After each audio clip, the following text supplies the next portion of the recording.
यहाँ आउटटेक की वजह से फसल बर्बाद हुई है, तो खेडूत लोगों को मुआवजा हमारी माननीय को निवेदन है कि हमें भी हमारी 100% अगर खेडूत लोगों को मुआवजा मिलता है तो हमें भी 100% में से हमारे भाग के स्तर पर 30% मुआवजा मिले। यही मांग लेकर अपनी जो भी मांगे थी यहाँ वो आगे रखेंगे और उसके बाद अपन यहाँ मांगे अपनी पूरी नहीं होती है तो अपन ने बोला है कि यहाँ से गांधीनगर तक अपन जाएंगे कि नहीं जाएंगे। तो अपने को यहाँ शांतिपूर्वक से वापस बाहर उसी ग्राउंड में से निकलना है, फिर वहीं अपन चर्चा करके अपनी अपनी वाड़ी विस्तार में चले जाना है। तब तक आप शांति बनाए रखो।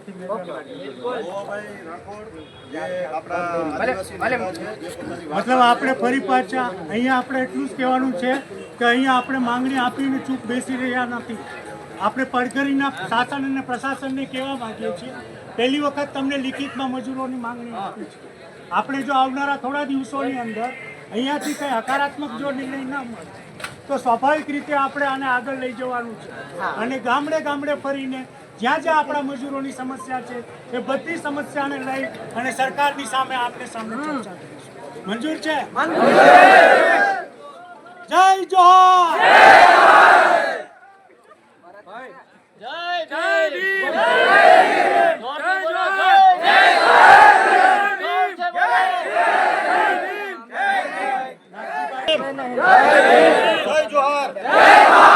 મિત્રો આપણો પહેલો જ પ્રશ્ન છે। આ પહેલી વખત જ આપણે બળ્યા છીએ કે આની પહેલા એક વાર આપણા પ્રશ્નો રજૂ કર્યા હતા આપણે ગવર્નમેન્ટની સામે? પહેલી વાર। હજી આપણી શરૂઆત છે।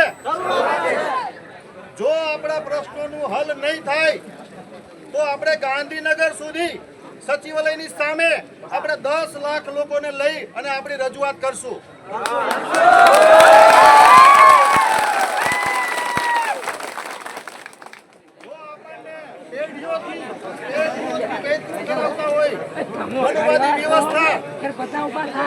આપણા જમીન ઉપર કબજા થતા હોય, આપણી રોજીરોટી છે જે આપણો લાગુ પડતો ત્રીજો ભાગ છે એ પણ આપણને સાચી રીતે મળતો નથી।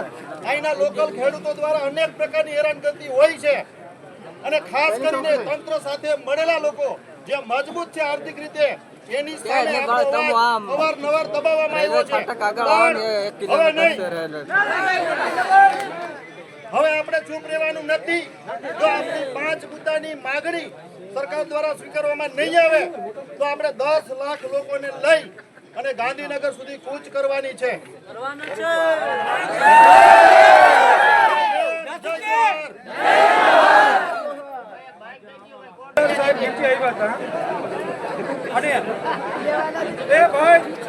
મામલતદાર સાહેબ અહીંયા આવ્યા હતા આપણી વાત સાંભળવા માટે। આપણે એવું હતું કદાચ ન આવે પણ આવ્યા છે, એમને પોઝિટિવ વાતાવરણ બતાવ્યું છે, બરોબર? પણ છતાંય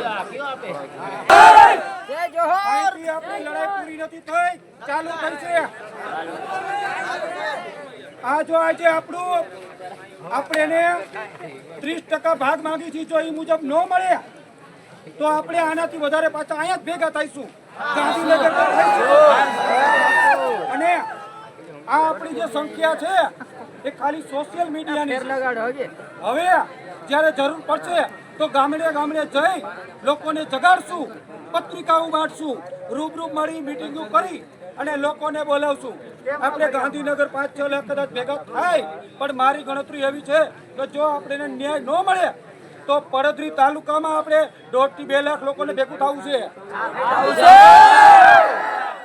આપણે અત્યારે માની લ્યો ગાંધીનગર સાઈડ ઉપર, બધું સાઈડ ઉપર તાલુકે જાગૃત થવું છે।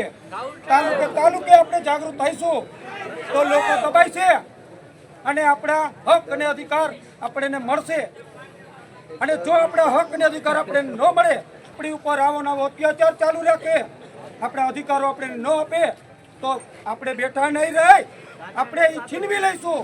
એ તાકાત છે આપણી, બરોબર? જય જોહર।